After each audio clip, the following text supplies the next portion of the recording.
আল্লাহ এক, রসুল এক, মাযহাব চারটি কেন? মাযহাব চারটি কে বলেছে? মাযহাব অনেক। আল্লাহ এক, রসুল এক, মাযহাব অনেক হবে, এটা এক আল্লাহ এক রসুলের নির্দেশ।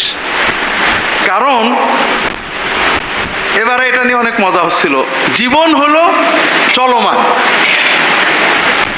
আর কোরআন এবং হাদিস হলো স্থির, ঠিক না?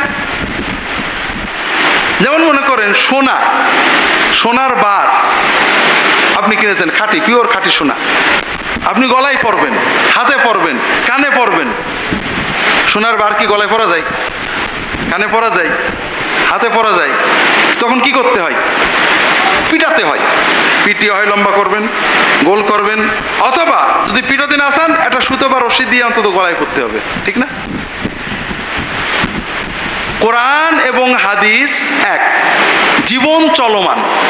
চলমান জীবনে কোরআন হাদিসকে প্রয়োগ করতে গেলে পিটাতে হয়, এখানে পিটাতে হয়, ওখানে পিটাতে, ওখানে সুতো বাঁধতে হয়। এটাকে বলা হয় ইজতিহাদ।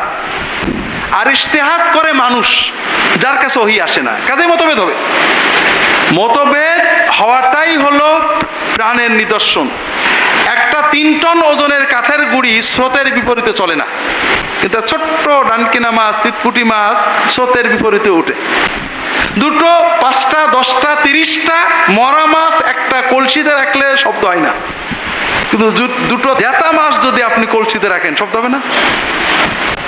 কাজেই মতভেদ হবে, কোরআন এক, হাদিস এক, এটাকে জীবনের সাথে প্রয়োগ করতে গেলে অনেক মাযহাব হবে। 4টে মাযহাব এখন আছে, কিন্তু তাবেঈনদের যুগে আরো আউজাঈর মাযহাব ছিল, তাবারির মাযহাব ছিল, সুফিয়ান সাওরীর মাযহাব ছিল। মাযহাব তো অনেক। মাযহাব মানে কি? যেমন মনে করেন আমি বললাম কোরআন এক, হাদিস এক, মাদ্রাসা এত হবে কেন? কথাটা কেমন মনে হয় আপনাদের? ঠিক আছে তো কথাটা? হ্যাঁ, কোরআন এক, হাদিস এক, মাদ্রাসা এত কেন? কথাটা ঠিক তো? ঠিক।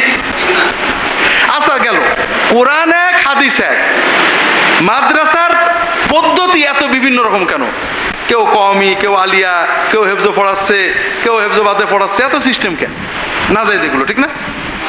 না, বিষয়টা হলো মাযহাবকে দিন মনে করা, এটা আমাদের ঈমান নষ্ট করে দেবে। অর্থাৎ কেউ যদি মনে করে কোরআন হাদিস বুঝি না, মাযহাবে যা আছে তাই, কোরআনে উল্টে থাকলেও কিছু নেই, এটা শিরক। ইত্তাখাযু আহবারহুম ওয়া রুহবানাহুম আরবাবা।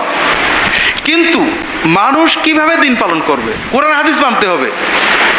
যারা মাযহাব মানেন না, আমরা তো তাদের অনেকের প্রচন্ড মহব্বত করি। আহলে হাদিস ভাইদের সব কিছু ভালো, কিন্তু মাযহাব বিষয়ে মাঝে মাঝে এমন কাজ করেন যেটা খুব বিরক্তিকর। আহলে হাদিসের ভাইরাই বললেন যে আহলে হাদিসদের ভিতরে মাযহাব আরো বেশি। আহলে হাদিসের প্রত্যেক আলেম এক একজন ইমাম, তার আবার কিছু অনুসারী আছে। যেমন ডক্টর গালিবের সাথে শেখ আকরামুজ্জামানের মতের মিল নেই, ইনার কিছু অনুসারী, ইনার কিছু অনুসারী। আবার শেখ আব্দুর রাজ্জাক বিন ইউসুফের সাথে হয়তো শহীদুল্লাহ খান মাদানির মিল নেই, ইনার কিছু অনুসারী, ইনার কিছু অনুসারী। এখন কি করবেন? আসলে তো জীবন চলমান। কোরআন হাদিস এক, কোরআন হাদিস থেকে বুঝে জীবনে প্রয়োগ করতে গেলে মতভেদ হবে।